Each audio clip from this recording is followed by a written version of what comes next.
မမီသေးရဲ့လားဖုန်းတွေအင်တာနက်တွေမရှိရဲ့အဲ့ဒီတုန်းကကျွန်တော်တို့ရဲ့ကဘာကြီးဟာခုထပ်ပိုးပြီးကျေပြောခဲ့တယ်လို့ပဲမနက်ခင်းနေအောင်ကြီးနုနုလေးအောင်မှမေးချက်တဲ့ထမင်းဟင်းနှံလေးတွေနဲ့နှိုးထားခဲ့ရတဲ့နေ့ရက်တွေကြောက်ပေးရွက်ဆိုရင်နှိုးဆက်မလို့ဘူးလေ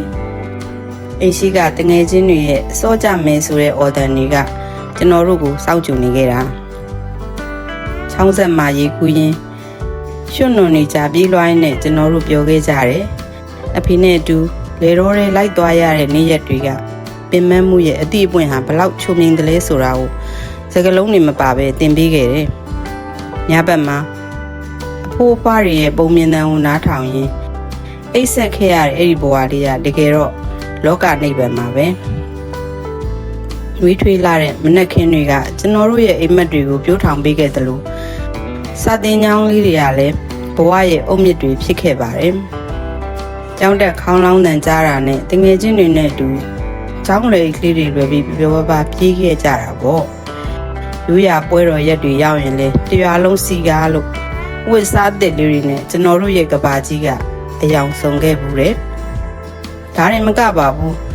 ။ညနေဆောင်ရင်မိသားစုတွေနဲ့အတူဖျားဖို့သွားရင်အဖိုးဖွားတွေစီကတင်ယူခဲ့ရတဲ့အဆုံးအမတွေကဒီနေ့ထိကျွန်တော်တို့ရဲ့လမ်းပြကျယ်တွေဖြစ်နေသေးပါညဘက်ကောင်းငင်ကြီးကိုကြည့်ပြီးကျယ်တွေကိုရေတွက်ရင်မက်ခဲ့တဲ့အိမ်မက်လေးတွေအဲ့ဒီဖြူစင်မှုတွေကိုတတိယသေးရဲ့လားဒါပေမဲ့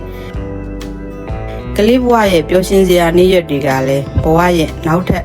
အခန်းကဏ္ဍတစ်ခုအတွက်နှုတ်ဆက်ရမယ့်အချိန်ကိုရောက်လာပါတယ်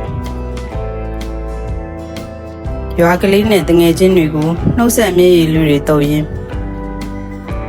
မြို့ပေါ်ကိုပညာသင်မှုထွက်ခဲ့ရတယ်စီကားလှတဲ့မြို့ကြီးပြကြီးရဲ့အတွေ့အကြုံတွေကြားမှာကျွန်တော်တို့ရုန်းကန်ကြရတယ်ဒါပေမဲ့ဘလောက်ပဲပင်ပန်းပါစေယင်းထဲမှာအမြဲတမ်းအားရင်ဖြစ်စီတာကတော့ကြံရစ်ခဲ့တဲ့အဲ့ဒီကလေးဘဝအမှတ်တရလေးတွေပါပဲ